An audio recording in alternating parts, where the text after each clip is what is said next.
Now we discuss the other paranasal air sinuses are the sphenoidal air sinus and maxillary air sinus. Now first is sphenoidal air sinus.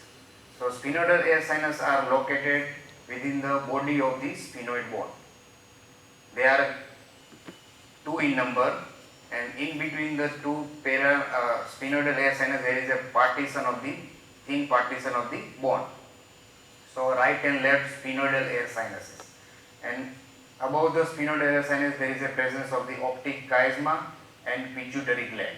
Below there is a presence of the roof of the nasopharynx. On each side of the sphenoidal air sinus there is a location of cavernous sinus and containing the internal carotid artery.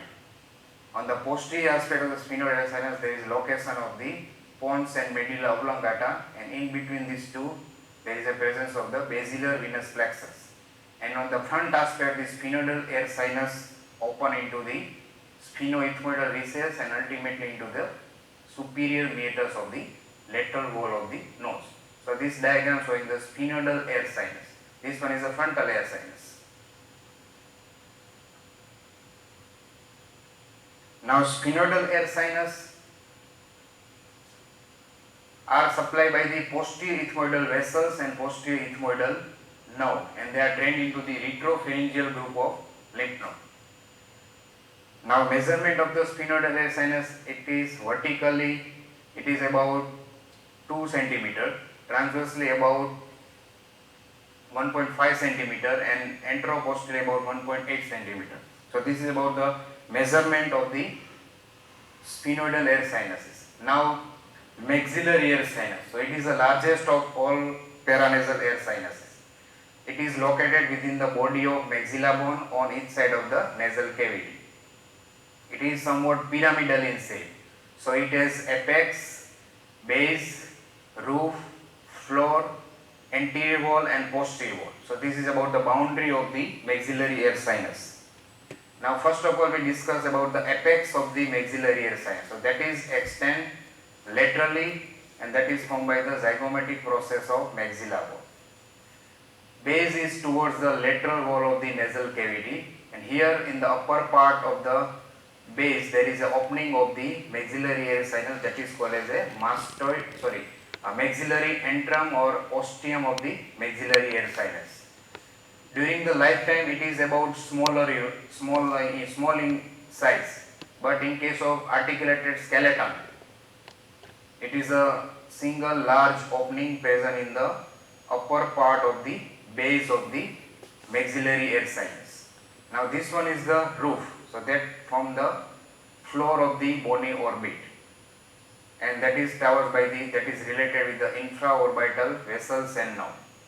And this one is the floor, so that is a very small, that is formed by the alveolar process of the upper teeth, and that is related with the anterior and middle superior alveolar nerves.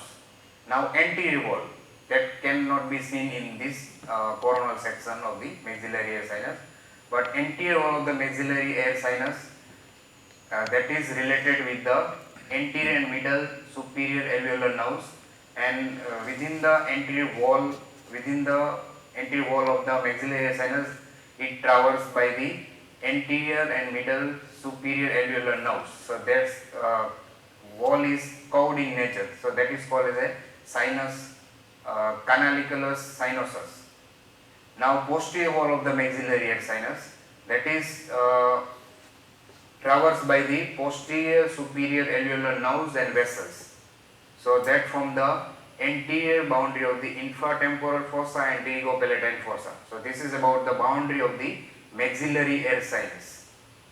Now communication of the maxillary air sinus. It communicates with the middle meatus of the lateral wall of the nasal cavity via this antral ostium, or we can say maxillary antrum, and that is present on the base of the maxillary air sinus near the roof of the maxillary air sinus.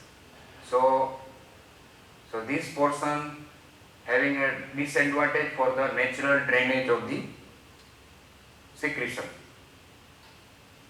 Now size of the maxillary sinus, it present about vertically 3.5 cm, transversely about 2.5 cm, and enteroposteriorly about 3.25 centimeter, and it is also called as a, according to this opening of the maxillary sinus, it is called as the antrum of the high mole, another name of the maxillary air sinus.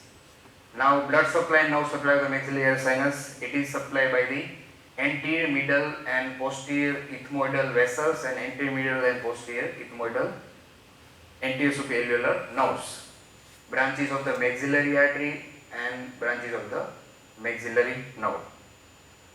Now clinical correlation of the paranasal air sinus, particularly the maxillary air sinus, sinusitis. Now what is sinusitis? Sinusitis is the infection of the paranasal air sinuses. Most commonly the maxillary air sinus is affected. So maxillary sinusitis most commonly infected of all sinuses due to there is an infection in the viral infection in the nasal cavity or any carious upper premolar and molar teeth, or secondarily it is affected from the infected frontal and anti-ethmoidal sinuses via this ethmoidal infundibulum. And pain of the maxillary sinusitis occurs in the upper teeth as well as in the skin of the infraorbital region due to having a common nerve supply. So this is about the maxillary sinusitis.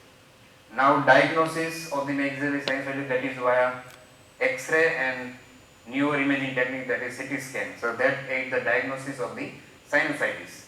Now drainage of the sinusitis is required. It is not naturally drained due to the position of the opening of the maxillary sinus.